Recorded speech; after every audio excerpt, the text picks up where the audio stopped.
पिछले कई सालों में ऑर्गेनिक फूड यानी कि जैविक रूप से उगाई गई फल और सब्जियां हमारे बाजारों में सनसनी बनी हुई है। बावजूद इस बात के कि ये आम फल और सब्जी के मुकाबले काफी ज्यादा महंगी होती है। ऑर्गेनिक फूड अच्छे खाने पीने के विकल्प से बढ़कर कहीं न कहीं हमारे लिए अपने और अपने परिवार के लोगों की सेहत की जिम्मेदारी बन गई है। ऑर्गेनिक खाने को ज्यादा सेहतमंद, ज्यादा पौष्टिक, ज्यादा कुदरती और कहीं न कहीं ज्यादा स्वादिष्ट भी माना जाता है। और देश दुनिया में ऐसे कई सारे कंपनीज हैं, कई सारे संस्थान हैं, कई सारे स्टार्टअप्स हैं जो कि ऑर्गेनिक फूड को प्रमोट कर रहे हैं। लेकिन हमारे इस आज के वीडियो का सवाल ही यही है कि क्या सच में ऑर्गेनिक फूड उतना कुदरती, उतना सेहतमंद, उतना पौष्टिक है? और क्या सच में ये हमारे अच्छे सेहत का प्रतीक बन सकता है, या फिर हमारे लाइफस्टाइल में आया एक ऐसा बदलाव, एक ऐसा ट्रेंड है जिसकी हमारे जिंदगी में होने या ना होने से कोई फर्क नहीं पड़ता?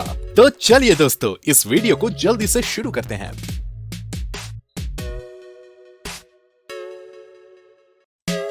अब यहाँ पर सबसे बड़ा सवाल यह है कि आखिर ऑर्गेनिक फूड क्या होता है। ऑर्गेनिक फूड यानी कि जैविक खाद्य पदार्थ जिसे उगाया जाता है कुदरती बीजों से, बिना किसी आर्टिफिशियल फर्टिलाइजर्स और केमिकल पेस्टिसाइड्स के। यहाँ तक कि ऑर्गेनिक खेती करने वाले हमारे किसान परंपरागत तरीके से खाना उगाते हैं जिसमें कुदरती गोबर खाद या फिर वर्मी कंपोस्ट का इस्तेमाल किया जाता है। ऑर्गेनिक खाने को लेकर के जो विचार हमारे मन में सबसे पहले आता है वो ये है कि ये ऑर्गेनिक फूड कुदरती रूप से उगाए गए हैं, इसीलिए ये ज्यादा पौष्टिक और सेहतमंद है। और कई सारे स्टडीज में ये पता चला है कि ऑर्गेनिक फूड में एंटीऑक्सीडेंट्स की मात्रा ज्यादा होती है, जो कि पेड़ पौधों के तरफ से अपने फलों के लिए एक कुदरती कीटनाशक का काम करता है। और इस एंटीऑक्सीडेंट को पैदा करने में ऑर्गेनिक पेड़ पौधों को काफी मेहनत करनी पड़ती है। वहीं दूसरी तरफ आम पौधों को इंसानों की और केमिकल कीटनाशक की जरूरत पड़ती है।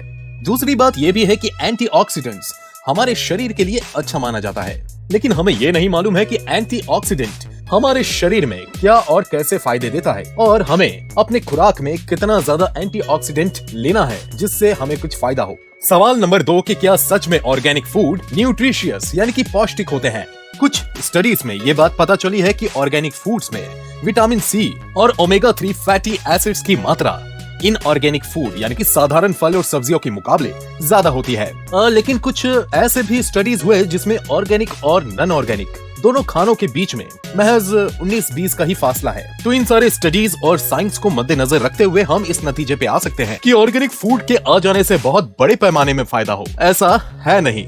लेकिन हम ये बात जरूर जानते और मानते हैं कि फल और सब्जियां खाना सेहत के लिए अच्छा होता है, और हम में से ज्यादातर लोग फल और सब्जियां शरीर के जरूरत के हिसाब से नहीं खाते। तो हरी सब्जियां खाना, ये सवाल कि ऑर्गेनिक अच्छा है या नॉन ऑर्गेनिक, इससे कई गुना ज्यादा जरूरी है। तो अब अगला सबसे जरूरी सवाल कि क्या ऑर्गेनिक सब्जियां ऑर्गेनिक यानी कि कुदरती तौर पे उगाई जाती हैं?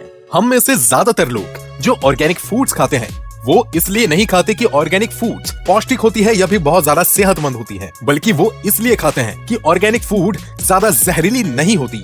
जहरीली से मेरा मतलब है आर्टिफिशियल फर्टिलाइजर्स और केमिकल कीटनाशक। और ये बात भी बिल्कुल सही है कि ऑर्गेनिक फल और सब्जियों में नॉन ऑर्गेनिक फल और सब्जियों के मुकाबले कीटनाशक के अंश बहुत कम होते हैं, लेकिन कम होने में और बिल्कुल न होने में फर्क होता है। ऑर्गेनिक फार्मिंग में कीटनाशक का इस्तेमाल कम होता है, लेकिन होता जरूर है। ज्यादातर ऑर्गेनिक कीटनाशक कुदरती रूप से पाए जाने वाले जहरीले तत्वों से बनाए जाते हैं, जैसे कि नीम, वेजिटेबल ऑयल्स, कुछ खास किस्म की वनस्पतियां, सल्फर या फिर कॉपर सल्फेट और पोटेशियम।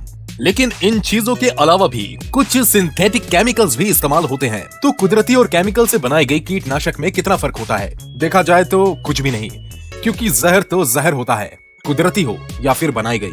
अब उदाहरण के तौर पे कॉपर सल्फेट को ही देख लीजिए, जो कि ज्यादातर ऑर्गेनिक फलों में इस्तेमाल किया जाता है बतौर कीटनाशक।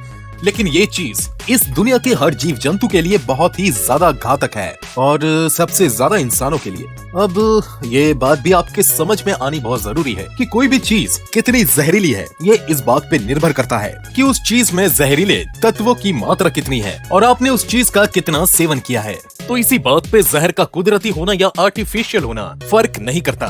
ये सारी की सारी बातें बहुत गंभीर तो हैं, लेकिन बावजूद इसके हमें अपने खाने पीने को लेकर कुछ सख्त नियम कानून की मांग जारी रखनी चाहिए, जैसे खाद और पेस्टिसाइड्स और उसमें मौजूद केमिकल्स की क्वालिटी और क्वांटिटी की मात्रा की जांच होती रहनी चाहिए। बड़े फार्म्स में उगाए गए खाने के सैंपल्स को साल में कई बार चेक करना चाहिए। ऐसे डिपार्टमेंट बनाना चाहिए जहाँ पर हर वो खाना जो बाजार में आता है उसका क्वालिटी इंस्पेक्शन हो और इस इंस्पेक्शन के बिना बाजार में ना आए। ऐसे फूड डिपार्टमेंट्स बनाने चाहिए जहाँ पर बाजार में आए हर खाने की जांच हो और बिना जांच के कोई भी खाना बाजार में न आए। साथ ही साथ इस सिस्टम को काफी आसान होना पड़ेगा, तभी ये लोगों के काम आ सकता है। हालांकि भारत जैसे घनिष्ठ आबादी वाले कृषि प्रधान देश में इस तरह की नियम कानून ला पाना थोड़ा कठिन तो है, लेकिन सुदृढ़ फैसलों और जटिल कोशिशों से ये मुकाम भी हासिल किया जा सकता है। और मौजूदा वक्त इस बात का सबूत है कि बैक्टीरिया, वायरस और किसी भी तरह के फंगस का इन्फेक्शन कहीं न कहीं कीटनाशकों के इस्तेमाल से ज्यादा खतरनाक है। और ज्यादा जरूरी यह है कि आप दूषित फल और सब्जियां ना खाएं। ऑर्गेनिक और नॉन ऑर्गेनिक तो बात की चीज है। चौथा सबसे जरूरी और महत्वपूर्ण सवाल कि क्या हमारा ऑर्गेनिक फल और सब्जी खाना कुदरत यानी कि पर्यावरण के लिए अच्छा है?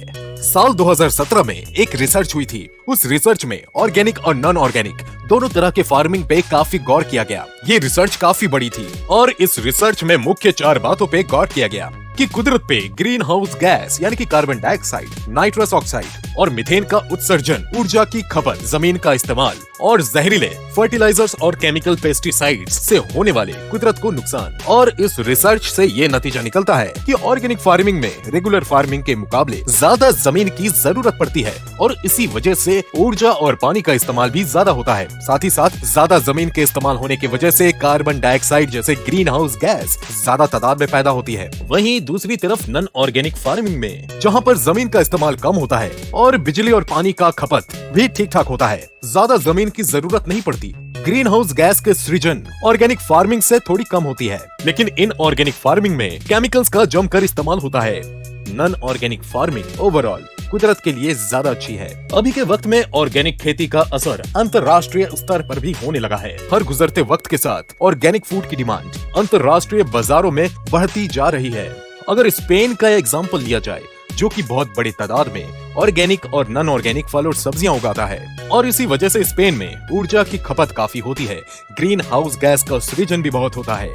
लेकिन बावजूद इन बातों के स्पेन ऑर्गेनिक फूड पैदा करता है क्योंकि डिमांड ज्यादा है। और अगर ग्लोबली बात की जाए तो ऑर्गेनिक फूड की डिमांड मार्केट में बहुत बढ़ रही है। किसी भी देश का डोमेस्टिक प्रोडक्शन काफी नहीं है उसके अपने लोगों की डिमांड को पूरा करने के लिए। इस वजह से मजबूरन उस देश को ऑर्गेनिक फूड्स का इंपोर्ट करवाना पड़ता है और यहीं पर इंटरनेशनल स्टैंडर्ड मेंटेन करने की बात आती है। लोग ज्यादा मुनाफा कमाने के चक्कर में नॉन ऑर्गेनिक फूड को ऑर्गेनिक लेबल चिपका करके महंगे दामों में बाजारों में उतार देते हैं, जो कि कई लहजों से एक बहुत बड़ा घाटा है।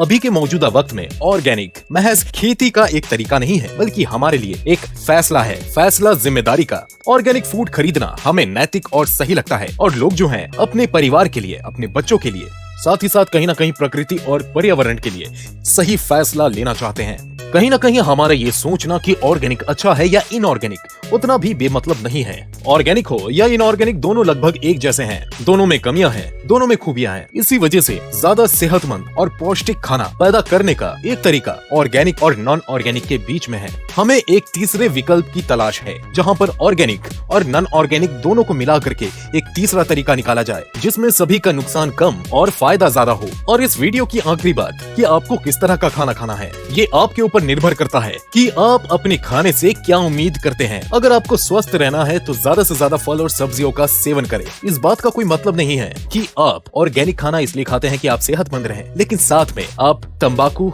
शराब और गुटखे का सेवन करते हैं। और आखिर में बस मैं यही कहूंगा कि आप किन चीजों का सेवन करते हैं और कैसे करते हैं, ये सवाल ज्यादा जरूरी है, ना कि ये सवाल कि ऑर्गेनिक अच्छा है या इनऑर्गेनिक।